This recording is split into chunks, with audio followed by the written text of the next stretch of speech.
ভাই, বর্তমান সময় তো আর্জেন্টিনা আর ব্রাজিলের খেলা চলতেছে। অনেকে তো আছে জায়গা জমি বিক্রি করে জাপানের না কোন জায়গায় জানি দেখলাম পতাকা টানাইছে 7 কিলোমিটার। আর অনেকে আর্জেন্টিনা ব্রাজিলের লম্বা 10-12 হাতের 4 হাতের একটা পতাকা টানাচ্ছে। একটা বার কি খেয়াল করছে নিজের বাপের আর জামাটা সেরা কি না ভালো আছে? এটা একটু খোঁজ খবর নিয়ে দেখো না।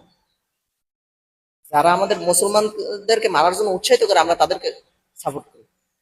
যারা আমাদের আল্লাহর নাম জমিনে লেইকে তার উপরে পাড়া দেয়, আল্লাহর নাম নিতে গেলে তাই কত অত্যাচার সহ্য করতে হয়, আর আমরা তাদের দল সাপোর্ট করি।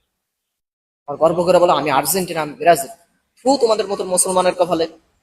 আর কিছু কিছু মা বাপ তো তাদের ছেলে মেয়েদের ছোটবেলা থেকে এইরকম শাসন দিয়ে বেড়ে তোলেছে কি সে ব্রাজিলের ফ্যান, সে আর্জেন্টিনার ফ্যান, ক্ষুদ্র ক্ষুদ্র ফ্যান, সে ক্ষুদ্র ফ্যান।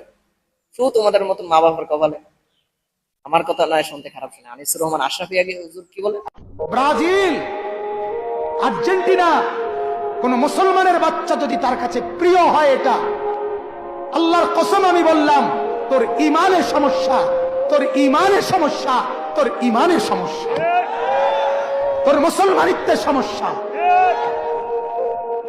মনে রেখো যুবক, মুসলমানের বাচ্চা যদি হও, একটা ছেলেও যদি বুঝো, ব্যাটকাইও না, ছাগলে ব্যাটকায়, নাফরমান ব্যাটকাইও না, অসভ্যের মতো ব্যাটকাইও না। ব্যাটকানের লেগে বলছি না, হাসার জন্য বলি নাই বেটা। ব্রাজিলের খেলোয়াড় কি তোমার বাপ? ব্রাজিলের সমস্ত খেলোয়াড় বেঈমান। বেঈমান কিনা কথা বলেন না কেন? ব্রাজিলের খেলোয়াড় কাফের, আর্জেন্টিনার খেলোয়াড় কাফের। কাফের কেমনে মুসলমানের প্রিয় হয়? কোন মুসলমানের বাচ্চা কাফের নাম নিয়ে শিক্ষারে কেমনে? কথা বলেন না কেন?